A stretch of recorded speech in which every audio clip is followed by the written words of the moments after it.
आज हम जो है बड़े एक ऐतिहासिक अवसर पर बैठे हैं और एक ऐसे मोड़ पर हमारे यहाँ पर सभी बच्चे एकत्रित हुए हैं जहाँ पर गणित और संस्कृति की ये बड़ी, मैं समझती हूँ कि बड़ी सुंदर एक प्रतियोगिता हुई है।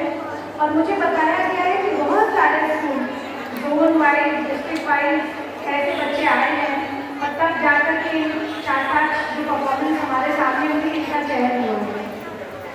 और मैं आपको बता दूं कि हमारे राष्ट्रीय स्वयंसेवक संघ के 100 वर्ष बहुत जल्दी ही पूरे होने वाले हैं, तो उसके लिए भी आज जो हमारी परफॉर्मेंस यहाँ पर हुई है वो बड़ी इम्पोर्टेंट है। उसका एक बहुत विशेष जो है मैं समझती हूँ प्रयोजन है इसको। और ये मैं इस चीज से कार्यक्रम जोड़ रही हूँ कि संस्कृति और गणित का बहुत अटूट संबंध रहा है, बहुत अटूट। हमारे यहाँ गणित को सिर्फ जो है संख्या का ज्ञान नहीं है, हमारे यहाँ पर बहुत पहले लोगों ने नाप ली धरती से जो है चंद्रमा की दूरी, सूर्य की दूरी, और बड़े बड़े ऋषियों ने वेद उपनिषद का उपन्यासों में अपना जो है ज्ञान के बारे में बात कही है। हमारे यहाँ दशमलव की खोज पता नहीं कब हो गई, आर्यभट्ट ने कब कर दी। और बहुत बड़े प्रकार जो है हमारे यहाँ जो ज्ञानी हुए उन्होंने एक बात बड़ी अच्छी बोली कि शून्य अगर आगे लग जाए तो बढ़ा देता है व्यक्ति को। किसी भी नंबर पर, किसी भी संख्या के आगे अगर आप शून्य लगा दोगे तो वो बढ़ जाएगा, और किसी भी संख्या के पीछे अगर शून्य लगा दोगे तो वो घट जाएगा। ऐसा आपको बोध कराने वाला भारत ही हो सकता है, भारत का विद्वान हो सकता है।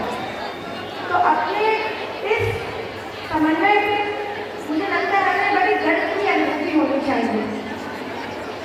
एक बात मेरे दिमाग में आ रही थी, और ये ऋग्वेद का एक बहुत पुराना बड़ा श्लोक है कि एकम सत विप्रा बहुधा वदन्ति।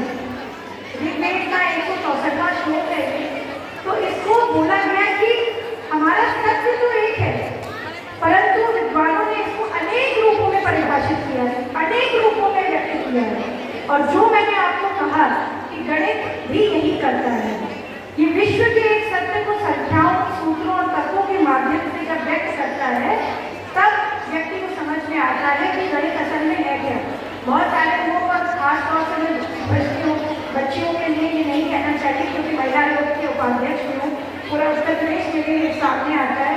मुझे भी जब गणित पढ़नी पड़ती थी तो चक्कर आने लगती, पर जो है गणित सच में जब आदमी पढ़े और इसका महत्व समझे तो जीवन में सब कुछ जो है एक्चुअली गणित ही है। कुछ ऐसा नहीं है जो गणित के विपरीत हो।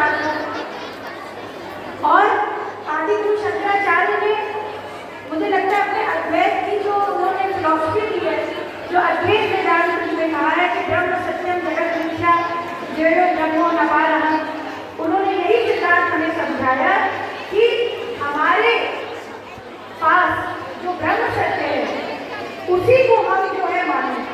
और ब्रह्म क्या है? ब्रह्म को गणित में बड़ा पाए के रूप में कहा गया है। जो दशमलव की खोज करी गई वो ऐसे ही आ गई। और जब आदमी ने कहा कि हमारे पास तो भाई आइंस्टाइन नहीं रहा, हमारे पास तो ऐसे फिलोसफर नहीं रहे, हिपोक्रेट्स नहीं रहा, हमारे पास एरिस्टोटल नहीं रहा, तो विदेशी लोग वेस्टर्न फिलोसफी इस बात को कहती है। तो हमारे पास कितने सारे वेद शास्त्री हैं, इतने तो हमें मुझे लगता है नाम